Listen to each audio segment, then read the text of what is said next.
Joey, there's a saying that live events change lives. And I feel like after you and I leaving San Antonio, Texas, being with Mark Podolsky and all of our friends within the Land Geek community, I leave changed. And there's many moments I could call back to, but one in particular stands out to me. And I want to share this question with you as you're riding down the road, you're on a treadmill, you're walking the dog, washing the dishes, whatever it may be.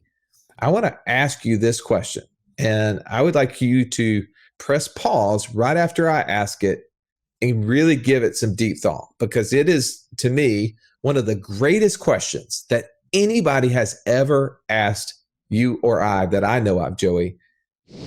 What was it? What is one dream that you're not willing to give up on? What is one dream that you're not willing to give up on? And to be honest, it took me aback. Like, whoa, I was not ready for this. Like, this is, I mean, not only does it challenge you to think, what is that one dream?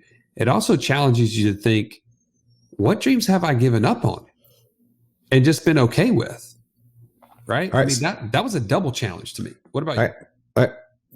Pause.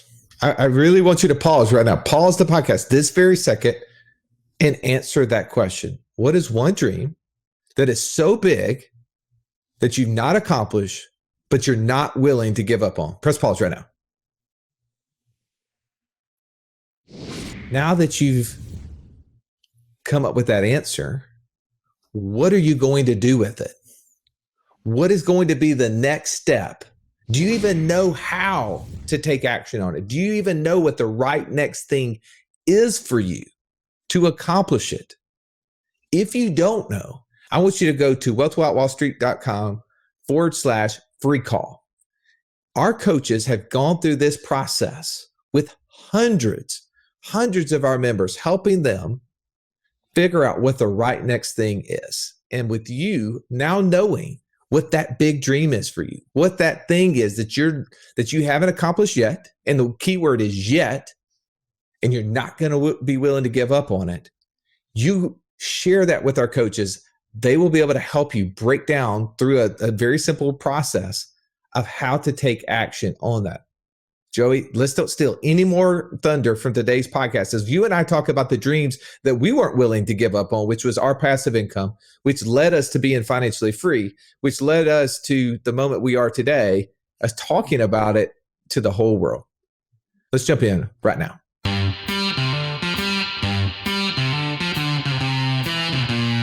Welcome to the Wealth Without Wall Street podcast, your guide to understanding how to get out of the Wall Street rat race and start your own mailbox money lifestyle. Now, don't let these handsome Southern draws fool you. These financial minds are teaching our country to enhance savings, increase cash flow, and create passive income, all without the help of Wall Street. Are you ready to break through? Now here are your hosts, Russ Morgan and Joey Murray. July 2022, Joey. We're looking at our passive income report, and I'm looking down. I'm liking that it has growth, man. The highest number of the year. Man, you're telling me. I love it. I will tell you this. One thing that I look at with this report is the growth. The second thing I look at is how badly you and I need a staff accountant. Oh. Can we put out the APB on an amazing staff accountant who loves passive income and wants to be a part of this amazing team right now? Yeah. If you know someone who is an accountant that has at least 3 years experience, they like QuickBooks the way you like Instagram. I mean, they love sitting in a cubicle, the way that you love getting out of a cubicle.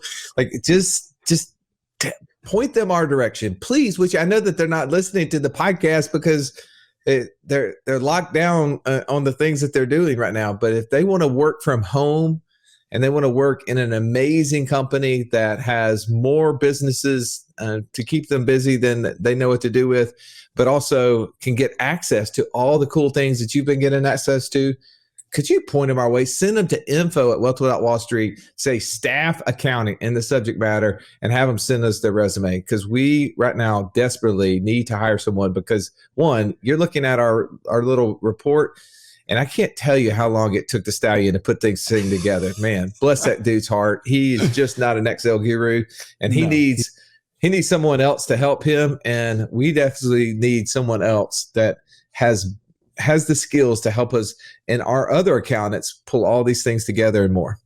That's right. But that's not why we're logged in here. That's not why you're listening. You're here to hear the good, the bad, and the ugly, the behind the scenes of each one of these crazy businesses that we've built over the last several years. Let's start off with the land business, Russ. Okay, we're talking about the landgeek.com. If you haven't checked them out, this is where we're taking raw land and we are buying it at like wholesale prices, super low, 25 cents on the dollar, turning around and selling them on terms on a retail market at 300 to 1,000% returns. This is legit. This is happening every month, as you can see. And we have a team running it. That's why it's passive for us, but you can be on the same path if you go check out the landgeek.com. In fact, you and I just spent all weekend with Mark Podolsky and his team at the boot camp in San Antonio. You want to share what there? Well, here's one of the things somebody said. Hey, Russ, tell me about your land flipping business. We're at a land flipping boot camp. Hey, Russ, tell me about your land flipping business. How is it that you guys have been able to build over $20,000 a month in income in the business in less than 2 years? And I was like, let me tell you the cool part about this. We partnered with some guys who really knew what they were doing. We gave them the money. We gave them the pat on the back, and they took off and they ran with it. And they're like, wait a second. What does that mean? Like, how did you do that? They're like, starting to think about the fact that they know they need to, many of them are trying to build their land flipping business. They need to delegate. They need to bring on some virtual assistants to help them, so they're not doing the whole thing themselves. And they're like, how did you guys do that from the beginning? And so we said, hey, we partner with Mark Podolsky and Scott and Tate, and they run the business for us. They're like, you are the guys who got them to do the done for you model? I've heard about the done for you model. And then somebody else is like, yeah, I also heard the done for you model. You can't get in until 2027. I was like, well, that's sort of right, but also half right. There's also another avenue. What does that mean, half right, Joey? Well, half right, because the members of our passive income mastermind get pushed to the front of the line. It's the fast pass to getting your done for you land business. So there's benefits that come with being a member of our mastermind. If you want to learn more about that, go to wealthwithoutwallstreet.com/club200, and you can learn about that. Well, Joey, I feel like we're kind of coming to the end of the summer. We see our short-term rental business had another great month. We went over $27,000 just in yours and I and the business that we had, and then with the other units there, I mean, we were almost to 35,000 for the month. I'm liking the look of that, bud. Yeah, that's pretty amazing. That's the top of the year in our short-term rental business. And what are some things that kind of lent themselves to that success in July that you want to point out? Well, the World Games, thank you. We'll take it, right? I mean, yes. Can we not just have the World Games or some major world event where tens of thousands of people come to our city once a month? If we could do that, we'll crush it. Yes. Now, unfortunately, I did read a headline today that the World Games did not come through as expected, and a lot of vendors have not been paid because their budget fell very, very short in the millions of dollars. So I don't know that it's likely that we're going to have another World Games anytime soon. So you're saying that the Birmingham was expecting to have a lot more people than they did? Yeah. I think there was about 14,000 people that came from around the world, which was a big deal, but unfortunately, it wasn't big enough to really meet expectations, if you will. Well, no, I mean, what I would say though is what we saw in our short-term rental business is that our average daily rate, our ADR, as the people in the biz like to call it, that went up pretty significantly. Our occupancy was a little off, and maybe that was, we were expecting there to be a bigger push, and maybe. And my guess is too, is that a lot of the other events that typically happen in the summer, a lot of the other tournaments probably didn't happen. We get a lot of sporting event people here, softball tournaments, baseball tournaments, soccer tournaments. My guess is, Joey, a lot of those didn't end up booking in July because they were like, hey, we're not going to come and compete with the World Games. So our occupancy rate was down, but yet we were able to charge more for it because, yes, there was a ton more people just for that specific event. And what I love about the short-term rental business is I love it when it's hot because the money's hot and we get a lot of it from that. If you guys have been looking into the short-term rental business, we built out a course that teaches you exactly what we follow. You go to wealthwithoutwallstreet.com/STR course. And in there, we detail exactly how to get your first unit running, all the way up to having more than 25 units, just as we have going on in our business too. That's right. Yeah, you can learn everything right there. Let's talk a little bit. By the way, I don't know that you did this, but in our land flipping business, in the month of July, we ended up at the net income on that was $15,247. That's a big deal. Now, the last 2 months, just to give you some background, have been somewhat flat. And talking to the team is we've had some defaults and we've had some sales. And so those two things have really kind of evened themselves out. Although our enterprise value, which is the total amount that we will gain from these properties over the lifetime of receiving the note payments, has increased. I don't know the exact number, but I know it has increased over the last 2 months. So just to let you know, that's kind of the latest. And we have some new properties that just came on board. We have $100,000 in properties that have just hit the market, and waiting to see those things come back towards us. So I'm going to do everybody in the audience a favor and tell you, quit using jargon on our podcast. That you just said about 17 words that the average person doesn't even understand what you're talking about. Okay. Tell me what? You said enterprise value. You said notes. Well, I said you said defaults. Value was. I'm just saying, like, let's just break it down for everybody here, man. Don't try to leave people out. Why are you leaving people out, man? What's the default? It's when somebody quit paying on the note for the piece of land. So what happened? Well, you just said note. What's a note? What's a note? A note is how much they agreed to pay us, right? They agreed to pay us every month for a set number of months. Well, they can stop making those payments and they default on the note. That note comes back to us. The property is now ours. What's the default again? I already said they quit paying the note, for crying out loud. What is the note again? Okay. We're moving on. I'm not dealing with this anymore. Well, no, I'm just trying to help everybody out here. Like we have agreements with people, and sometimes they quit paying them and we have to resell the land, right? Exactly. It's what I just said. Agreement does not make it that much easier than a note. Okay. Moving on.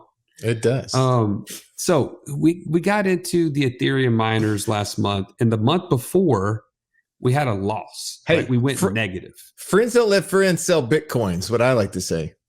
Okay. That has nothing to do with Ethereum miners. Tell me more. Well, I mean, it does and it doesn't, right? So Ethereum and Bitcoin are similar items, are they not?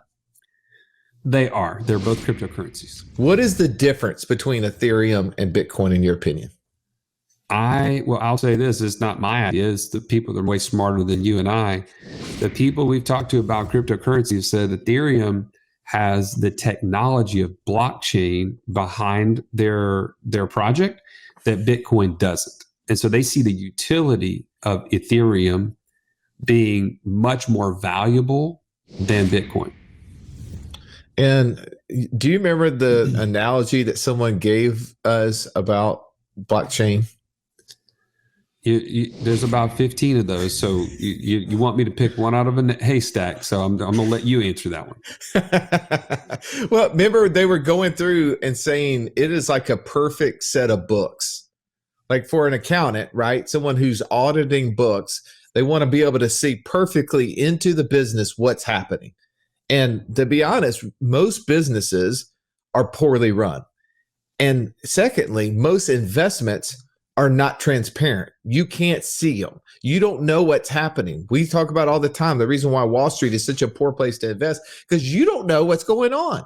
And if you did get to look at it, you wouldn't be able to know if the books are accurate. Because how many times have we seen this, Joey, in the past where people actually did not have the books in the right position? I.e., we live in the city of Birmingham, Alabama. There was a major corporation that was cooking the books. Who was that? Yeah, Health South. Right. And we've seen it with Enron, WorldCom. I mean, there's been tons and tons of businesses that were cooking the books that were not accurate. Now, the benefit of a tool like the blockchain is that those books cannot be cooked. They cannot be tampered with. They were perfectly transparent for everyone to see. That is something that's going to be a use item for every business in the financial space. So when people ask me, man, like today, I'm sitting working out. I got my Unchained Capital shirt on, and at the back of it says, "Friends don't let friends sell Bitcoin." Guy says to me, "Bitcoin? More like friends shouldn't let friends buy Bitcoin." And I was like, "Those are fighting words, bro." You know, like you see, I got a small shirt on. I'm a bigger than a small. You know, like, I'm about to bust out of this thing on you. But here's the reality: is why is it that people have that feeling toward Bitcoin or cryptocurrency in general? Do you think? I think they think it's just a scam. They don't understand it, right? Yeah, they don't understand it, and they don't see the utility of it. They don't see how it helps them. They just see it as like this. People are putting money in it and they're running it up, and they're going to all lose their money. And have they followed or heard about other tokens, other coins that have had that effect, right? I mean, we were talking to some guys the other day at the pool, sitting on top of, this is amazing, by the way. You can be in a pool on like the 6th floor of a building in a downtown having conversations about stuff like this.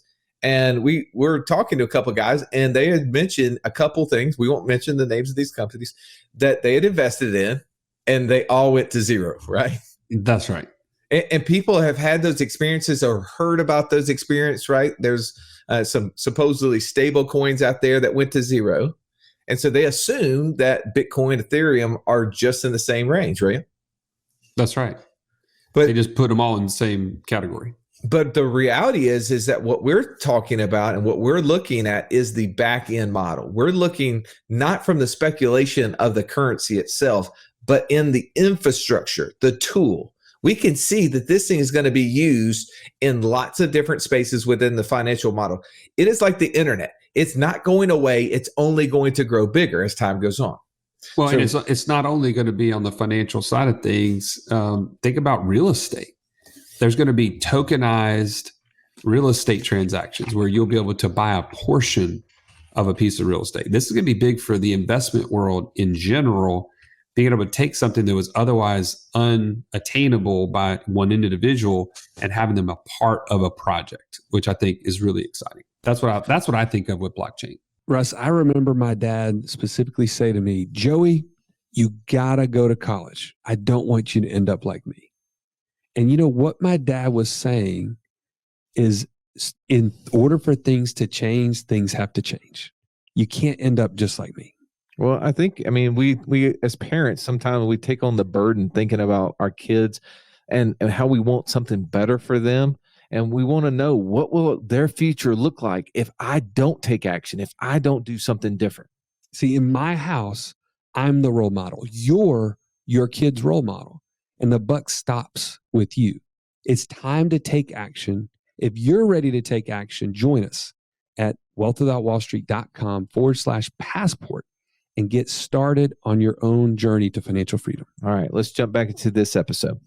Yeah, well, I feel like, so when we talk about having computers that are performing a transaction and getting paid in the form of one of the top, it's the second largest cryptocurrency called Ethereum.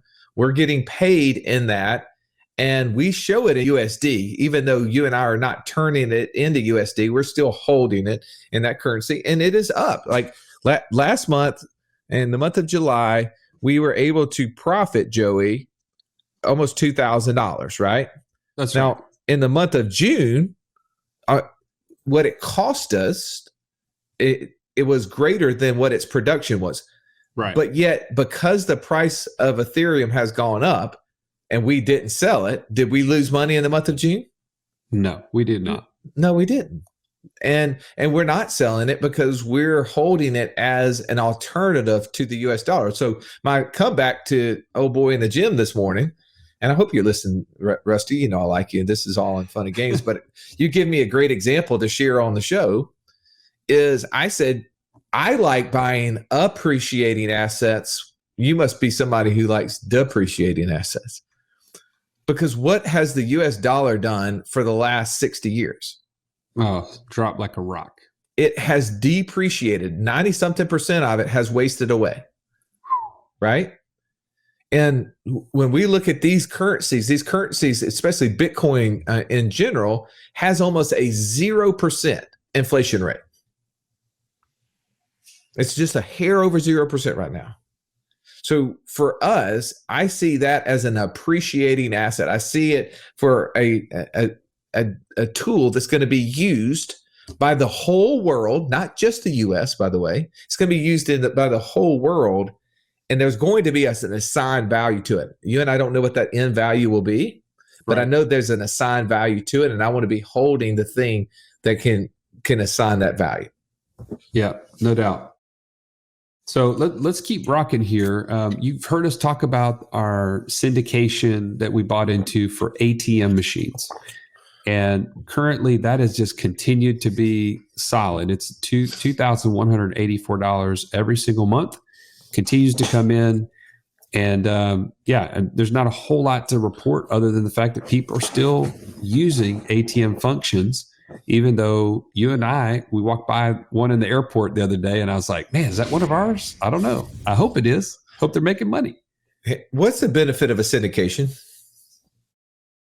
You're getting access to deals that you may otherwise not have been a part of, not to mention you're getting the management behind it. You're getting, you're being able to buy into a smaller portion of a total project. It's very similar to what I mentioned about the blockchain, except it's, that's how I see it, why the syndications are so valuable. Well, what is a syndication? I jumped ahead because I don't want to leave anybody behind here. What would you define a syndication as? A syndication is where a lead person, like the general partner, who understands the asset class, who understands investing in this certain type of asset, brings along other investors to be a part of the project with them. So they found the deal, they're putting together the deal from the standpoint of getting debt on it, whether it's a mortgage of some sort or a bank loan. And they're also coupling that with investors' capital to buy into a big project. And at the end of that, those partners are all sharing in the profits either monthly and or at the outset when the asset is sold. In this case, with ATMs, we're not going to actually sell the assets down the road, or we will, but it won't be for very much because it's a depreciating asset. So this is one of those things where I love the ability when someone goes and figures out what their investor DNA is, and they say, hey, I really like working in my lane, but investing in others. Syndications give you that ability. Syndication is just the formation of a group of people who are basically putting together an asset or asset classes that one of us, can invest in and participate in either profit or profit and growth, whatever it may look like. So there's all different models. And the one that you're talking about right now is these people said, hey, our syndication is going to go buy ATM machines. They're going to place those ATM machines in spots across the nation in high value, high trafficked areas. And we're going to profit from the fees that those machines collect. That's right. Pay the expenses to manage the fees, pay the expenses to the real estate to be able to take up space there, and then the rest comes to us, and then we divvy it out, right? So usually what you have is you have general partners in these syndications, you have limited partners. General partners are the people who put the syndications together. Limited partners are investors like Joey and I. And this may be old hat for many of you, but this is also something that many people didn't even realize, that they could invest in assets like this, like ATMs, apartment complexes, mobile home parks, storage facilities, in a way that, that they could invest and be a part or a partner in a major environment, but not have to do all the things, not have to know how all those things work. But what should they know, Joey? If you're going to invest in one of the things, what would be the biggest key to investing in it for somebody? In my opinion, it's the operator themselves. Who's putting together the deal, their knowledge, their track record, and their ability to come through on what they say they're going to do. That to me is, I mean, the numbers that they will share at the beginning will not be the numbers that they will share at the end, because there's way too many variables, and they know that. So they're just trying to do the best they can in terms of a pro forma. Can I kind of set you up there. I'm sorry to have done this. Well, I'm used to it. Keep going. The next item on our list is your RV, which somebody was asking me about this when we were out in San Antonio. Tell me about what's going on with Cousin Eddie. Yeah. And so you have an operator. That's with right. Cousin Eddie, right? That's right. Did you research that operator like thoroughly before you invested? I did ask around. I asked two people that were not connected to them in the way of like getting paid by them in any way. One was somebody at an RV store, and two was a friend of mine in the auto world who had worked with them in the past. Had any of them had an RV with them that was being rented out? No, there was only two people that had been in their, what would you call it? The same type of relationship I was going to have with them, and that they were related to them. So again, this is just learning lessons, right? I'm just putting you on the spot. I mean, if you were going to invest in a multifamily project and there had only been two people who had invested with that operator before, would you invest with that operator? Yes or no? No, I would not. If that person was running a car wash and only two people had invested with that person, and the operator had not been really doing it for long periods of time before that, would you invest with them? No, I would not. Okay. I'm just saying. This is different, though. This is different. You tell me somebody that's been operating in the RV rental space for longer than the last couple of years in this kind of relationship, and I'd say, hey, prove it to me. It doesn't exist. So what you're saying is that you were speculating as to the potential of that situation. What I was doing was I was blazing a trail, my friend, in a new and exciting opportunity. And I was willing to do it because at least of it is I can afford the payment no matter what. And I wanted to own the asset regardless. And by the way, here's a quick update. If you're not watching this on our live YouTube, you can tell that last month was actually one of our biggest months in net profit on Cousin Eddie, the RV. If you'll check it out, in the month of July, I earned $1,570 above the expenses. Now, the bad news is I had to turn it in last week or 2 weeks ago because the transmission was slipping.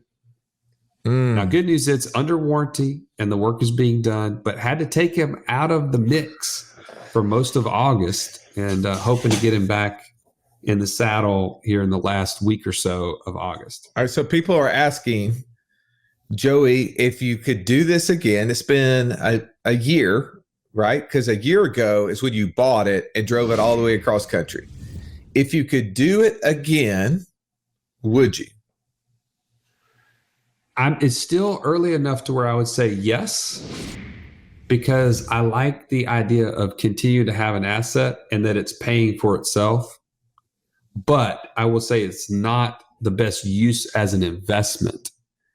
What is the difference? So just for clarification, what is an asset and what is an investment? An asset is something that puts money into your pocket, right? Okay, so you said it's an asset. So is it putting money in your pocket? Yes, currently, yes. If you added up all 12 months, have you put more money in your pocket than you sent out? I haven't added it up, but I think so. Okay. It's close. It's not much, but it is more than what I paid. And what's an investment? An investment, well, I mean, investment would be the same. So, you're investing and you have a return on those dollars. And if you sold the asset today, like if you went and put it on, where do you sell these on? Like Craigslist or Facebook Marketplace or wherever? Where do you sell these? Sell it any of those places or any of the RV stores will buy them back from you and stuff like that. If you sold it today, would you get more than what you paid for it? No. Would you get, with all the cash that you've made, would that be greater than what the gap between what you paid for it and what it's worth today? I haven't priced it out, so I don't know exactly. I think it would probably go for similar to what I paid for it, maybe a little bit less. So the market has continued to rise in the RV world. So this is what we learned when we were doing the Turo class, right? When we had Matty J, the car rental guy, the car rental guru, the guy who's going to be with us when we're out in Scottsdale, sharing, how you can get into that space. One of the things that he said is that you got to be cautious when buying vehicles, and vehicles could be RVs, it could be trucks, it could be Lambos, right? If you're going to rent them, it's not only the cash flow that you will make off them, it's also what the difference will be when you sell it, right? I think that that's the unique part here, is that when we buy houses, we buy things that are going to appreciate, right? It just do, because it's a hard asset and the dollar is depreciating and the asset is staying, it's depreciating at a smaller amount.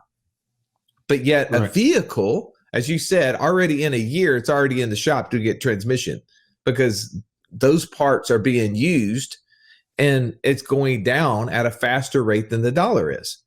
So my word to the wise out there, as you're looking at this, and I'm looking at buying a vehicle to put it in Turo, not too indifferent than this, and maybe you'll be busting me up for the decisions I made with that, is I'm looking at what is that depreciation cost, and I'm calculating that into the investment itself. Because if you're not calculating for that, it will be hard for you to know if it's profitable. And I'm just going to go out on a limb here, Joey, and say if you added up all the cash flow, you're barely above even, right? And then now you get to take the year or that month trip you went on, that gets to go to your balance because you would have otherwise paid for that. My guess is, though, if you sold it, the difference between what it's worth today with how many thousands of miles less on it? I think we're more at on like 21,000 or something like that. So you got 21,000 more on it. My guess is that it's dropped in value enough that's greater than that number. It could be. And with that, I mean, unless you keep it for 20 years, right, then it won't matter. Like if you keep it the full length of the loan, it doesn't matter. But if you sell it with a loan on it, then now you're going to have that gap between it. I think that's just one of those lessons I would like everybody to think about as they go into the space that I didn't even know to bring up to you from the beginning. Well, thank you for sharing that wisdom with me, Russ. I'm not sharing it with you. I'm sharing it from everybody else. This is OPM, bro. Like OPM. if you can't learn from other people's money, like what they spent and did wrong or right, then I can't help you. That's right. Well, and I know we've got to land the plane here, Russ. So I'm going to quickly run through the last few things. The community earned $4,261.96. Thank you, those of you who are buying the courses and entering into the groups that we have created to add value to you as investors. Like, one of our goals at Wealth Without Wall Street is to help anybody who wants to be financially free without Wall Street, without a 401k, without paying off your house or having this whole debt freedom idea. Get there by creating a personal monetary system, by creating passive income, and third, by being the best investor that you can be. And when you enter our community and you're a part of what we're doing, you're buying courses and things of that nature, you are investing in yourself as an investor. And so we're grateful for that. We didn't have any activity in the private note fund this month. That's paid out quarterly. Our stack candles, we had a great meeting with our operator and found some possible opportunities to increase that business, but those results are not for this month. That's for a month to become. And then lastly, our YouTube, our 100 unicorns is still holding strong. And by strong, I mean it went negative only $19.40 last month, as opposed to $29 the month before. So, I mean, it's an increase. You look at it. And YouTube, if you're watching YouTube, you're helping us because we earned a little over $46 last month on YouTube and climbing. Am I right, Russ? YouTube is pacing those unicorns like nobody's business. I mean, come on now. Let's put those unicorns out of their misery once and for all. Can we all just hey, watch it. They're listening. But hey, so this is a great month. We ended up just over $58,000 net. And man, we're just grateful that you come along this trip with us, that you continue to reach out to us. You talk to our coaches. If you haven't already sat down with them to do your own free call and to find out your path to financial freedom, go to wealthwithoutwallstreet.com/free call. We welcome that. We want you to spend the time with the coach getting your plan together, because this is our report. And it's only because we focused in over the last 2 years to create this. Imagine what you can do with just some focus and the proper steps laid out for you. So join us there.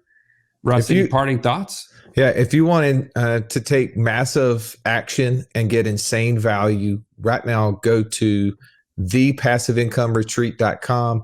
That is where you can actually spend time with people like Matty J, like Ken McElroy, like Pace Morby, like Sharon Srivatsa, Mark Podolsky, and the rest of our passive income mastermind members. This is where people are able to not only learn how things are being done, but actually be around the people who are doing it. So if you want to know what's working right now, because right now is important, and it's even more so important, Joe, I just read an article, my wife sent it me. Everybody's probably watched or read the book, The Big Short. Michael Burry, right? This guy on Capital guy just sold almost every stock that his company owns. So he had like $165 million in their portfolio. He sold everything down to only 3.3 million. That tells you where he believes the market is about to go. Now, you and I have no clue, but what we know is that if you and I keep buying assets, and I'm not going to declare your Eddie an asset, by the way, but if we keep buying assets that produce cash flow, then we don't have to worry what happens in the stock market. And that's right. There will be chances that some of those will go down. But if we have enough of them, then we will be able to offset the ones that go down with the ones that go up. And we keep looking for ways to buy businesses or assets that are in classes that will prosper even in a down economy. If you want to know what that looks like, you want to know what those are, you need to go to thepassiveincomeretreat.com, apply to join us the last few days in the month of September of 2022, because you won't want to miss being there. All right, Joe, I know we need to go. Thank you as always for watching. Thank you for always for listening. If you haven't already, take time to subscribe, rate, review the show. This is how other people can find it and beat the big tech algorithm. Have an amazing day. This has been the Wealth Without Wall Street podcast. Don't forget to subscribe to the show to break free of the Wall Street mindset and begin building wealth on your own terms. in places you understand so that your wealth will never run dry. See you next episode.